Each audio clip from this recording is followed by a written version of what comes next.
Kadang-kadang kita bisa bilang kripto tuh seperti kayak orang gambling ya. Kalau caranya salah ya, mungkin berangkat dari demographic user. Kalau kita bicara demographic user, orang-orang kripto yang seperti itu kan rata-rata yang di bawah 25 tahun. Jadi kalau pada saat kita umur di bawah 25, kita kan lebih high risk taker. Kita lebih bermimpi lebih besar. Tapi bermimpi lebih besar kalau tidak diikuti tahu caranya bagaimana, itu biasa berbahaya tuh. Nah, itulah yang banyak kemudian dimanfaatkan orang untuk menjual mimpi.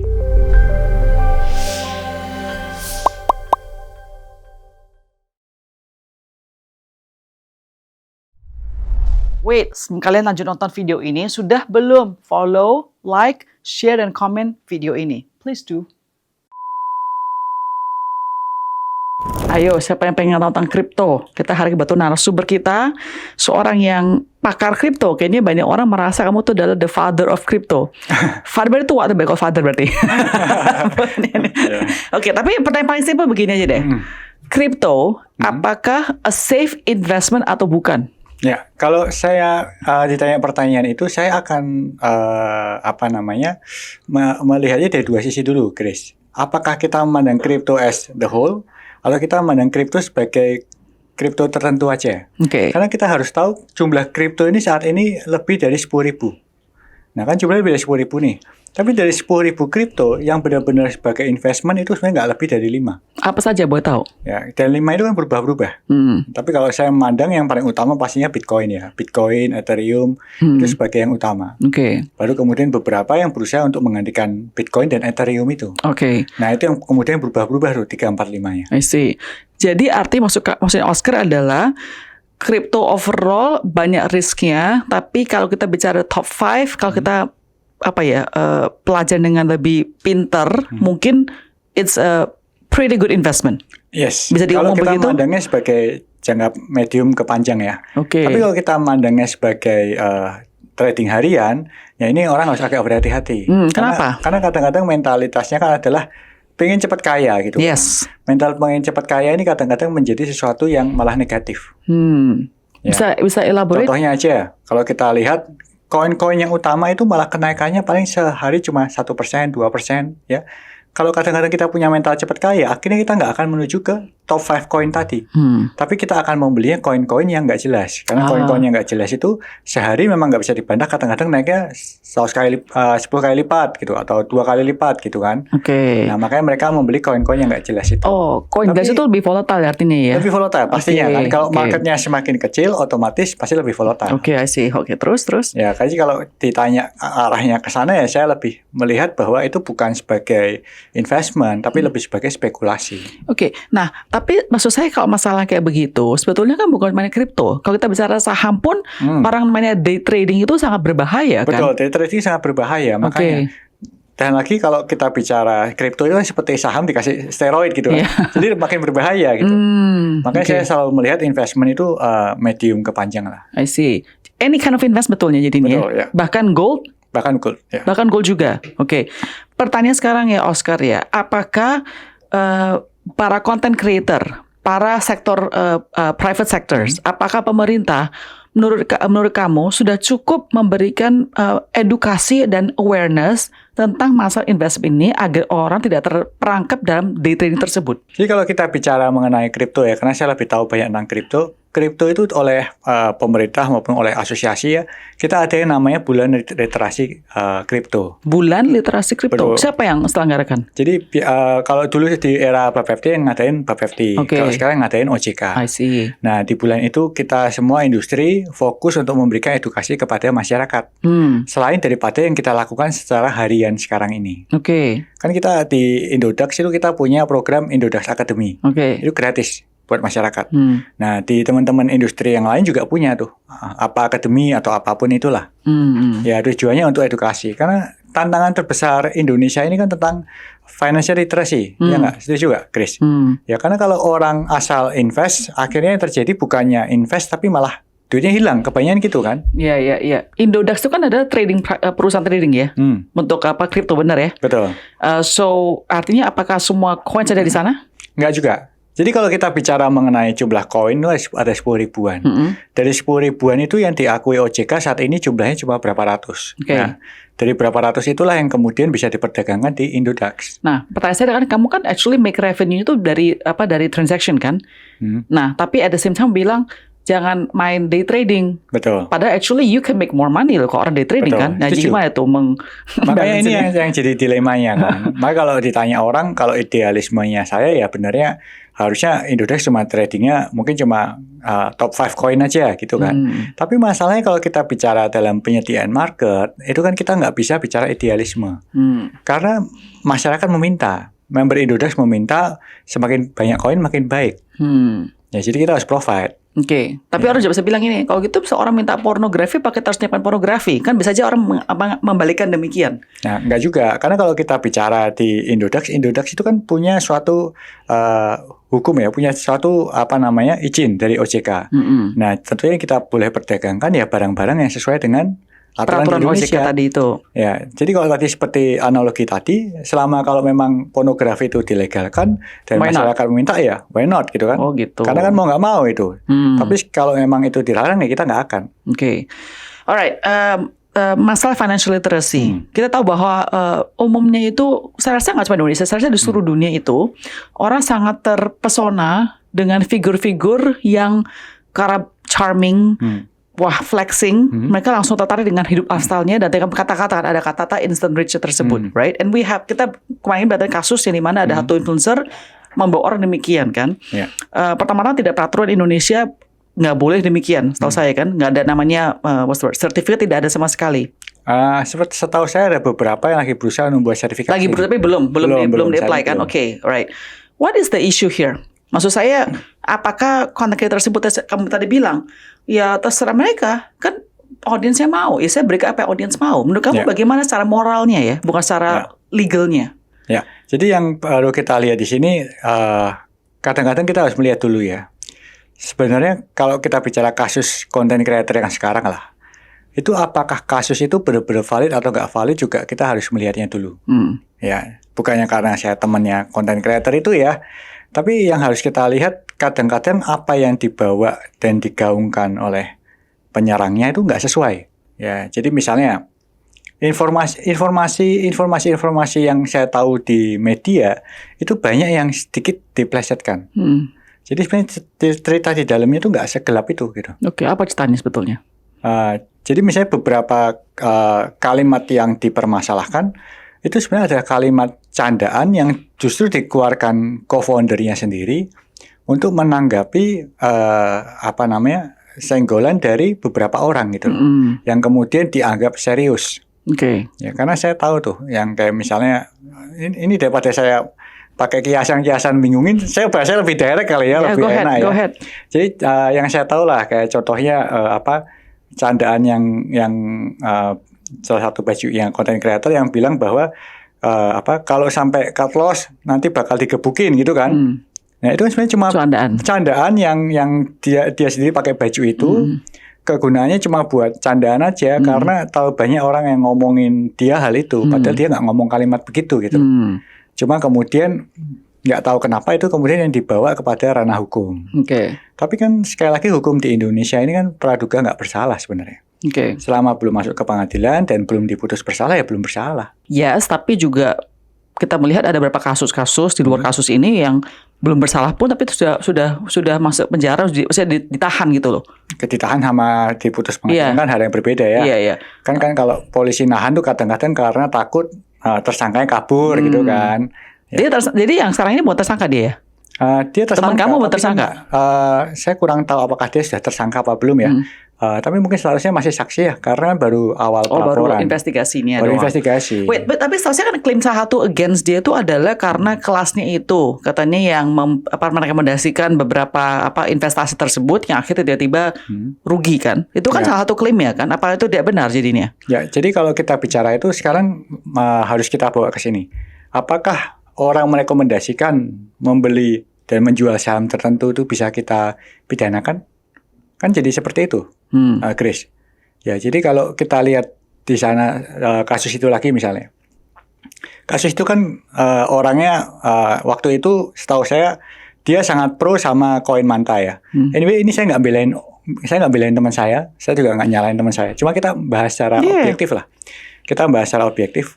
Nah, waktu orang itu karena dia dulu sangat pro dengan suatu koin, kemudian dia mengatakan koin itu bakal naik karena menurut analisa dia, lalu orang lain ikut-ikutan beli, apakah itu salah atau enggak gitu kan? Nah, waktu kita misalnya aja di saham. Kalau di saham misalnya kita sangat pro dengan saham tertentu, lalu kemudian kita cerita bahwa saham itu akan naik, lalu orang lain ikut-ikutan beli, apakah itu salah apa enggak? Nah, kan berangkatnya dari situ. Oke. Tapi tadi saya bilang bahwa ini bukan masalah legal. Saya bilang adalah moral obligation. Ya. Contohnya saya bilang ada ini beda orang ya, bukannya teman kamu ini. Saya lihat ada satu orang posting content creator perempuan. Dia sama sekali backgroundnya bukan di financial. Oke, beda sama teman kamu. Ini benar-benar dia adalah beauty influencer loh. Ya, nothing to do with finance. Tiba-tiba saya kaget kok lihat dia punya posting sekarang merekomendasikan satu saham. Oke, dan kita sekarang tahu kan terakhir saham itu masalah goreng-gorengan terjadi di stock exchange. Alright. Saya mau curiga nih, pasti ada perusahaan tersebut yang bayar influencer untuk promosiin dan bahkan komentar, iya saya cepat dapat cepetan kayak mau FOMO biar orang loss kayak begini. Again, legally mungkin dia nggak salah, oke? Tapi secara moral obligation, apakah content creator ini ada satu mungkin harus ada disclaimer. Oh, if I get paid by this saham, you have to make a disclaimer dong, bilang saya dibayar loh oleh saham ini. Jadi nggak ada some kind of a gray area. Seharusnya gitu. Jadi kalau kita berangkat dari aturan yang ada di US kan seperti itu ya. Jadi pada saat influencer di-engage suatu koin, influencer di-engage suatu saham, dia harusnya declare. Dan setahu saya kalau influencer kripto luar negeri sudah ngelakuin hal itu. Tapi memang kalau di Indonesia standarnya agak belum ke sana. Ya mungkin ini suatu momen yang baik nih untuk regulator bisa menggunakan momen ini untuk memperbaiki financial literasi di Indonesia. Right, tapi moral wise, again bukan legal ya, moral wise menurut kamu bagaimana? Moral wise ya, kalau moral wise, karena posisi saya serba salah ya, bukan karena teman ya, posisi saya serba salah karena gini, kalau kita melihat industri keuangan ya, industri keuangan itu industri yang sangat erat dengan spekulasi kan, suka nggak suka, influencer seperti itu tuh ikut menggerakkan market. Suka nggak suka, influencer seperti itu ikut menggerakkan market. Jadi pada saat ada banyak influencer yang berani speak up masalah kripto ini bagus menurut mereka, kripto ini bagus menurut dia, kripto mana ini nggak bagus menurut dia, itu ikut menggerakkan industri. Tapi di satu sisi, kalau kita bicara moral obligation dalam arti apakah dia dengan mengutarakan sesuatu itu berarti menjadi ikut bertanggung jawab, ya memang betul. Ya makanya memang jadi dilematik karena kan saya juga industrinya di situ gitu kan. Saya tahu bahwa industri saya membutuhkan influencer-influencer yang berani speak up tentang koin. Kalau semua influencer jadi takut untuk bicara tentang suatu koin, industri pasti nggak bagus perkembangannya. Apalagi industri yang lagi bertumbuh. Tapi kalau kita bicara secara moral memang nggak bisa dibantah. Pada saat orang sudah mengutarakan sesuatu, ya orang itu jadi otomatis bisa dianggap terlibat dalam marketing koinnya itu kan. Teman kamu dibayar nggak? Saya nggak tahu itu. Teman kamu? Saya nggak tahu. Saya nggak tahu. Kalau saya tahu, berarti saya terlibat kan di dalam terima bayaran itu atau enggak. But your point adalah bahwa, saya ngerti secara legal betul tidak ada salah siapapun juga. Saya bilang, beli gelas ini.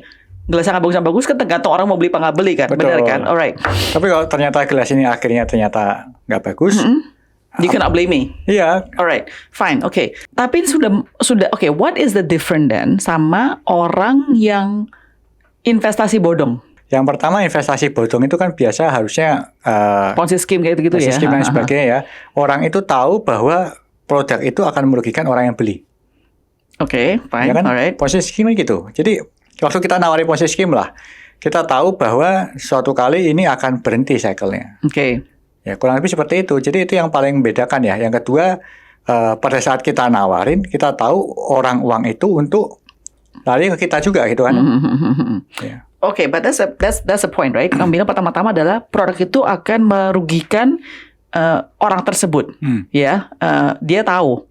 Pertanyaan saya juga sama tadi saya katakan, influencer satu orang buat teman kamu. Soalnya saya satu orang punya influencer, dia dibayar loh sama satu saham buat gorengin saham. Artinya kan dia tahu juga bahwa pasti ada bottom yang akan rugi di sana. last buyers will always be at loss when you goreng-goreng saham kan pastinya. The first mover will always get the advantage, correct? Jadi kan dia juga ada satu indikasi, ada satu intention bahwa gue udah dibayar nih, gue promosi sebisa-bisa mungkin, gue dapat untung cepet-cepetan, udah yang rugi nggak masalah gue. Kan juga bisa, itu intention udah tidak benar di sana. Kalau kita bicara goreng saham atau produk financial apapun juga lah ya. Financial apapun juga lah. Kalau produk finansialnya itu sudah masuk ke market, dalam arti sudah di-legalize, mungkin jadi benar salahnya agak susah nih. Tapi kalau tadi contohnya Ponzi scheme kan jelas dia tahu bahwa dia merugikan orang. Tapi kalau kayak cerita tadi beauty influencer dia ngepromosiin suatu saham karena dibayar ya. Kembali apakah dia tahu itu produknya jelek atau enggak gitu kan? Mungkin dia nggak tahu loh. Mungkin dia ngertinya ini saham bagus.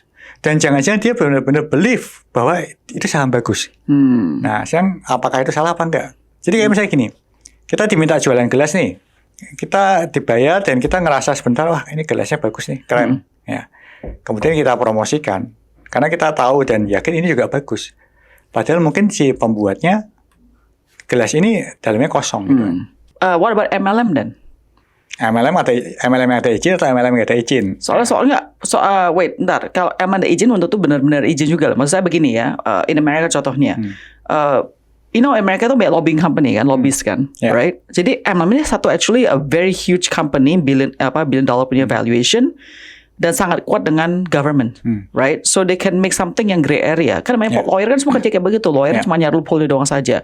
So when you say izinkan, betul juga izinkan dengan banyak gray area di sana juga, right? Tapi kita tahu bahwa emang tuh di Amerika, terutama dengan pemulihan di sana itu biasanya merugikan orang-orang karena mereka just rekrut orang aja, tapi buat jual produk sendiri.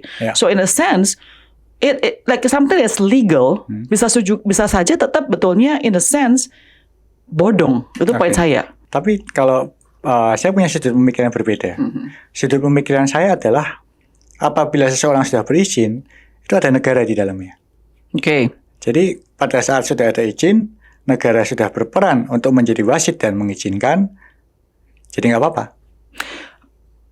Biarpun memang gray area. Iya. Saya tahu bahwa beberapa yang ada izin, itu ada masih masalah. Gray area, yes. Tapi karena negara sudah mengizinkan, maka menurut saya itu jadi legal. Oke, jadi apakah kita sebagai private citizen nih ya, again, going back to the moral obligation kita, apakah kita bilang ya udah, pokoknya gue ikutin peraturan pemerintah, negara bilang begini, gue ikutin aja, mau rugi nggak rugi, mau rugikan orang bangga, I don't care, as long as this is not my fault, this is government fault. I mean, as an individual, apakah kita tidak harus sense responsibility sama sekali untuk step up bilang, you know what, even if the government is saying something is correct, mungkin saya nggak harus 200% sesuai dengan peraturan tersebut. You know what I mean? Because I still feel itu ada certain area sana itu masih menurut saya bisa merugikan orang-orang.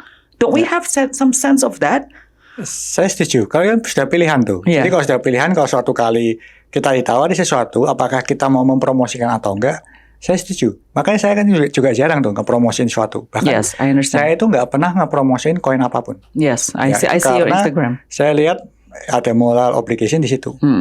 Jadi saya salah satu orang kripto yang hampir jarang banget bicara koin apapun lah, karena saya tahu banyak koin dari 10.000 koin itu yang mungkin jadi cuma beberapa kok. Yang lainnya kemungkinan bisa jadi abu. Ya kan? Nah, tapi kalau ditanya sekali lagi apakah salah atau tidak mempromosikan suatu produk, itu sudah pilihan setiap orang. Jadi kalau kamu sekarang pemerintah, Oscar bilang pemerintah sekarang mengaturkan peraturan bahwa setiap financial content creator harus disertify dulu. Are you pro atau against that idea? Because as you said just now, a lot of these influencers, mereka itu mendorong market dan industrinya kan. So where's your stand on it? Kalau saya ya, saya pro. Kamu pro? Saya pro. Walaupun bisa jadi lebih dikit orang yang mempromosikan produk-produk tersebut. Betul. Tapi sertifikasi itu akan cukup membantu. Dan kalau orang yang benar-benar niat, sertifikasi tidak akan menghalangi orang itu untuk ikutan di sertifikasi. Nggak susah kok. Dan itu tapi cuma jadi suatu barrier, minimal orang tahu. Suatu standar lah. Kenapa sih kesannya ya Oscar ya? Saya perhatiin kalau contoh ngomong saham, kesannya orang masih bilang kayaknya oh ya saham gini-gini.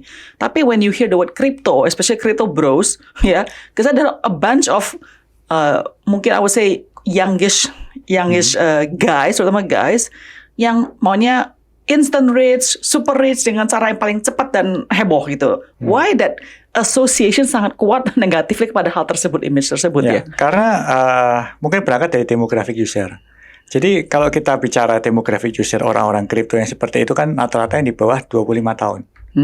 Ya, pasti Chris sama saya ingat kan waktu kita umur 20-an kita. I don't know how old you are by the way. Saya umur 40. Pas baru 40. 41. Oh iya, much younger than me. Saya masih beda Saya pikir kita seumuran. I'm almost 50 by the way. I'm 50 this year. Okay, but anyway, go ahead. Jadi kalau pada saat kita umur di bawah 25, kita kan lebih high risk taker. Yes. Kita lebih bermimpi lebih besar. Tapi bermimpi lebih besar kalau tidak diikuti tahu caranya bagaimana, itu biasa berbahaya tuh.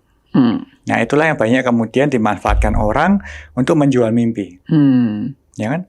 Jadi saya ingat tuh pengalaman saya umur di bawah 25, saya bermimpi besar, saya nggak tahu caranya gimana. Saya juga sempat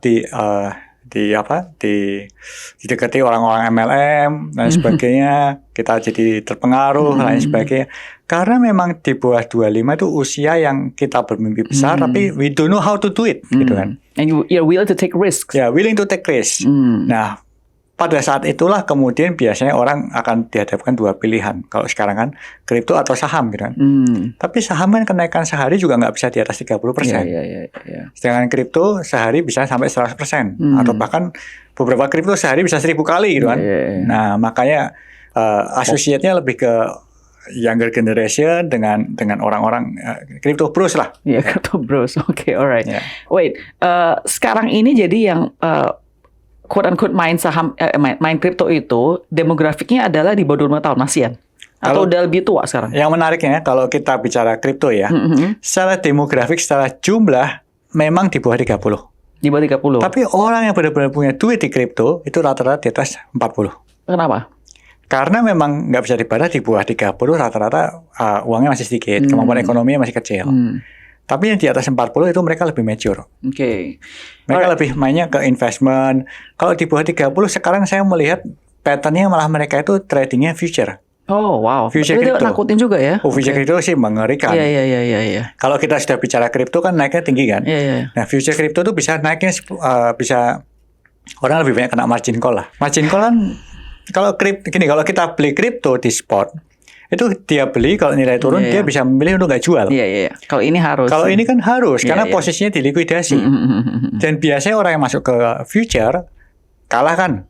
Atau kalau dia belum kalah dia ngapain? Dia pinjam duit, dia pinjol untuk top up supaya nggak kena margin call kan. Kemudian tunggu lagi nahan. Hampir kena margin call lagi, pinjam duit lagi.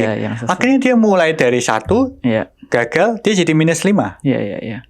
Ya, teman-teman, by the way, ini masalah features ini sama atau crypto itu be careful lah. If you don't know the game, you better not get into that. Ya, I agree with you. Ya, karena future itu bisa buat negatif loh, bukan buat nol. Iya. Kalau orang trading crypto spot, hilang gitu. Satu jadi nol. Iya. Kalau ini bisa minus. Bisa minus ya. Benar. Wait, jadi in a sense ya, kadang-kadang kita bisa bilang crypto tuh seperti kayak orang gambling ya, I would say. Kalau caranya salah ya. Ya, tapi at the same time, menurut Oscar, apakah dengan seseorang mempelajari, mengamati kripto bisa jadi very, very rich? Kalau orangnya benar-benar belajar, bisa. Kalau momennya tepat. Dalam waktu berapa tahun? Kamu kan benar nggak bisa instan kan? Harus berapa? Kalau saya selalu mandang kripto yang bagus itu dalam 5 tahun lah. 5 tahun? Trading kripto seharusnya 5 tahun. Oke. Jadi kalau jadi Oscar mengatakan bahwa kalau kamu trade dengan sabar dan pintar, dan ada hoki mungkin yang momen tepatnya itu, you will see that in 5 years time you can make serious money from this. Yes. Benar, tapi harus sabar, that's the key. Harus sabar. Dan bukan di future. Oke. Bukan di future. Alright. Nah, kenapa sih masih banyak sekali top leaders in industry yang masih kayaknya sangat cynical sekali dengan namanya crypto? I think Warren Buffett is one of them, right? Kenapa mereka sangat against crypto? Karena yang pertama kripto itu sebenarnya produknya memang nggak masuk akal sih. Nggak ada fundamental. Ada fundamental. Saya tahu kita bisa ngitung nilai intrinsik dari Bitcoin. Saya tahu cara ngitungnya kan. Tapi banyak produk kripto itu nggak ada fundamentalnya. Ya orang bilang fundamentalnya nilai projectnya lain sebagainya. Tapi kan itu bukan fundamental ya. Okay. Kalau Bitcoin kita ngitung nilai intrinsiknya dari biaya listrik yang dikeluarkan lain sebagainya masih bisa lah. Tapi banyak project itu nggak ada nilai Nggak ada fundamental. itunya. I see. Oke. Ya, jadi benar-benar seperti kertas dicetak lalu kertas itu dijual. Dibilang ini harga segini Ya, gitu betul. loh. Ya. Oke, tapi jadi kamu nggak bisa menyalahkan mereka juga kan? Karena what they say ada common sense-nya juga. And I Ya. think they try to, because Warren Buffett they try to make a portfolio yang bisa advise people kan ya. Ya. Alright. Kalau boleh jujur, saya termasuk orang yang konservatif di kripto. Makanya lucu ya si Oscar ini yang punya Indodax tapi sangat konservatif. Biasanya beda sama crypto bros yang di luar sana gitu loh. Karena saya emang konservatif ya. Karena saya lihat dari pengalaman saya di 12 tahun ya. Kamu 12 tahun di kripto kan? Ya, 12 tahun di kripto. Sebelum background kamu? Sebelumnya saya di software house, di IT. Software house? Ya. Oke. Jadi bukan security house? Saya ada involved di teknologi security. Oke. Security, internet security ya. Iya. Oke, jadi kamu asal usulnya adalah IT background betulnya. IT background. Tapi IT-nya specifically di industri financials. Lebih ke ERP ya dulu. Oh, ERP. Iya, Tapi ERP kan berarti buat financial companies atau buat kayak hospital kan cuma pakai ERP. Sebenarnya malah ke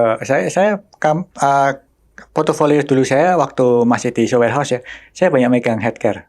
Oh, healthcare. Makanya I was gonna say, kan ERP pakai semua industri soalnya. Oh, it Saya was in banyak di healthcare. Healthcare, Oh, is it SAP? government, ya salah satunya lah. You were in SAP? Ya. Oh, oke. Alright, Oscar. Pertanyaan saya sekarang gini lah ya. Again, semua orang melihat sosok-sosok seperti kripto, seperti Oscar, terutama setelah kripto ini, right? Tolong dong kasih advice untuk orang-orang ini yang kamu tadi bilang, sebetulnya mereka pengen make money from this, right? Tapi kamu jangan bilang sabar, orang nggak suka sabaran gitu loh, you know, okay? Mungkin asal aja gini, what are the red flags ya, untuk orang perhatikan baik itu dari kripto atau dari figure crypto bros-nya itu yang kamu harus perhatikan, jangan sampai kamu terangsang terus make the wrong decision. Ada nggak sih advice demikian? Ya. Kalau menurut saya yang pertama kali kalau orang sudah menjanjikan suatu keuntungan tertentu, itu sudah pasti red flag sih. Oke. Jadi siapapun itu kalau bilang harganya bakal naik 100% 2 bulan lagi, itu udah big red flag. Oke. Karena konsep kripto yang benar orang nggak ada yang tahu kok kapan naik kapan turun. Oke. Itu demand supply lah, demand supply. Terus kemudian kalau kita bicara bahkan Bitcoin sendiri ya, itu kan ada siklus 4 tahunan. Ya, karena siklus 4 tahunan itu makanya kemungkinan Bitcoin setiap 4 tahun sekali ada lonjakan harga kan. Tapi kita nggak pernah tahu Bitcoin kapan naik dan kapan turun. Terus kemudian yang kedua, kalau misalnya seseorang menawarkan satu project dan projectnya itu anonim, nggak jelas. What do you mean anonim? Jadi token itu nggak jelas siapa yang ngeluarin, perusahaannya siapa, developernya siapa, biasanya sudah pasti masalah tuh. Oke, alright. Oke, sekarang kita ngomong masa depan ya. Kita tahu sekarang ada AI of course ya. Apakah bagaimana sih hubungan AI sekarang dengan kripto tersendiri, industri tersebut? Ya, jadi kalau kita bicara AI ya, beberapa kripto memang sekarang mulai mengembangkan ke industri AI. Jadi ada beberapa project AI yang pakai kripto untuk pendanaannya dan lain sebagainya. Oke. Cuma sampai sekarang juga projectnya nggak terlalu besar.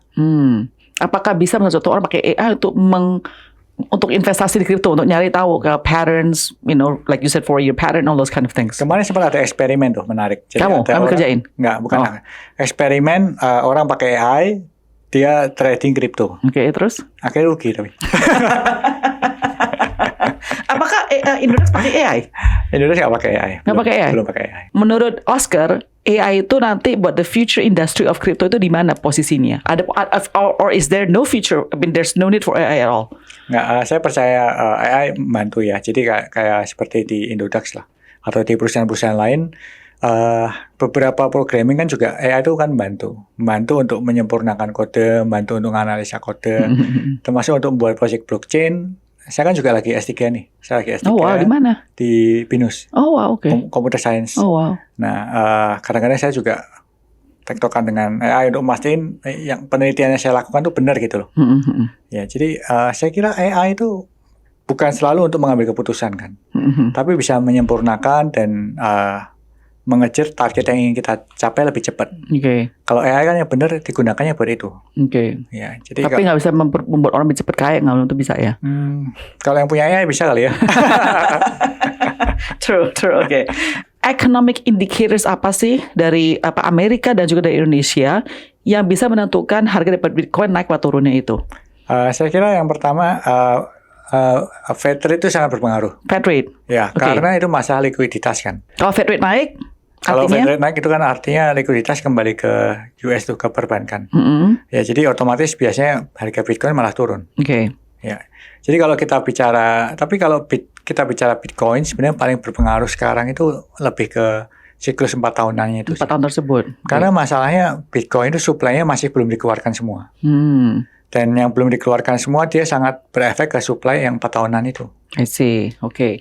Kalau Indonesia Economic Indicator apakah bisa efek ke Bitcoin? No. Ya, kalau kita bicara mengenai Indonesia itu cuma sekitar 2% volume seluruh Bitcoin. Jadi nggak gitu. Nggak ngefek. Jadi paling efek adalah dari Amerika US. punya Economic Indicators Yes. ya. Atau Oke. gerakan dari Cina. China. Oke. Tell me if China what happens? What was the biggest economic indicator? Cina waktu itu kalau kita berangkat tahun 2017 ya, Cina itu kan sempat mau mendukung atau melarang Bitcoin. Cuma pada akhirnya Cina memilih melarang kan, melarang untuk pembayaran dan lain sebagainya. Tapi memperbolehkan orang untuk memiliki. Tapi Cina juga melarang industri Bitcoin. Semua yang berhubungan dengan trading Bitcoin, mining Bitcoin itu Cina melarang. Nah, waktu terjadi pelarangan itu kan harga Bitcoin turun banyak sekali. Oke. Nah, kalau memang tiba-tiba, maksud saya adalah kalau tiba-tiba sekarang Cina mendukung, itu Oh. akan menjadi sinyal yang sangat besar. Alright. Do you think China will go that way? No. No. Karena kurang susah dikontrol di Ya, kedepannya. karena kalau kita bicara Cina kan dia lebih suka sesuatu yang, apalagi kalau monetary, True, sesuatu yang true. lebih bisa dikontrol. Oke. Menurut kamu apakah Bitcoin akan jadi metode payment yang lumayan lazim di Indonesia? Nggak bakal. Oh ya? Karena Bitcoin itu cacat sebagai mata uang. Dalam arti kalau kita bicara mata uang ya, mata uang yang bagus adalah mata uang yang stabil. Selain daripada yang teknologinya bagus dan lain sebagainya. Bitcoin secara teknologi payment bagus. Bitcoin secara buat rekonsiliasi, buat transaksi Tracking cepat. ya. Tracking cepat. Tapi kalau secara payment susah kan? Mau Nanti harganya transaksi, bisa iya, sama kayak emas lah. Emas itu kan bagus. Ya, tapi nggak bisa. Tapi emas nggak bisa. Okay, I see. All right. What is on the portfolio in terms of investment nowadays? Berapa persen Bitcoin, crypto, berapa persen saham dan lain sebagainya? Bisa share nggak? Ya, jadi kalau saya ditanya, saya tuh punya sejarah investment yang agak lucu tuh. Oke. Karena saya kan kenal Bitcoin cukup awal. Jadi saya selalu membuat portofolio saya itu rata. Nah, dulu saya pernah menyamakan portofolio saya di tahun 2017 kan. Tapi somehow karena kenaikan Bitcoin cukup tinggi, akhirnya portofolio tetap besar di Bitcoin gitu. Tapi saya tetap punya portofolio di emas, di saham. Berapa persentasenya nggak? Persentasenya di berhubungan dengan blockchain masih 50% lebih. 50%, oke. Terus 50-60% lebih. sisanya? Nggak terlalu luas sih. Karena yang luas itu seharusnya kripto itu 10%-an ya. Oke. 5% 10%. Tapi Oke. karena portofolio saya tetap besarnya di blockchain related lah. Oke, 50% blockchain. Terus sisanya tuh? Misalnya saya ada di properti, saya ada di saham, Oke. saham sama di emas. Oke. So gold is a good one ya? Gold is good one, surprisingly. Is it time to buy now even though the price is high? Saya nggak terlalu sih. Saya biasa beli emas dulu karena cuma pengen punya aja. So you're not talking about gold? Nggak, saat ini nggak. Nggak. You think the price is too high? Saya percaya harga emas bisa naik lagi, apalagi kalau geopolitik makin panas seperti sekarang ya. Ya. Saya lumayan banyak perak loh, malah surprise ini. Perak. Saya nggak tahu kenapa dulu saya beli perak. Mungkin karena saya kebanyakan nonton film Cina lama kali ya. Nggak tahu. Ya, tiba-tiba harga perak naik tinggi sekali kan. Oke, alright. Surprisingly. Ya. Okay.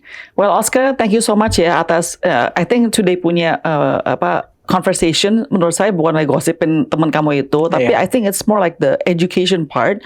Yang saya setuju dengan kamu adalah make sure you be smart dan be patient. So I think that's important for everybody to know. What doesn't matter what investment kan, mau itu saham, mau itu gold, mau itu crypto, pokoknya harus sabar dan pinter gitu aja ya. Siap. Jangan FOMO bener ya. Ya, jangan FOMO. FOMO itu penting banget. Karena Okay. kalau orang FOMO biasanya jadi gelap mata tuh. Semua duit dimasukkan gitu Terus kan. euforianya kayak Iya. orang udah nggak bisa mikir rasional Betul, lagi betul ya. iya. Well, thank you so much ya Oscar. Really Thank you so appreciate your much. time here ya.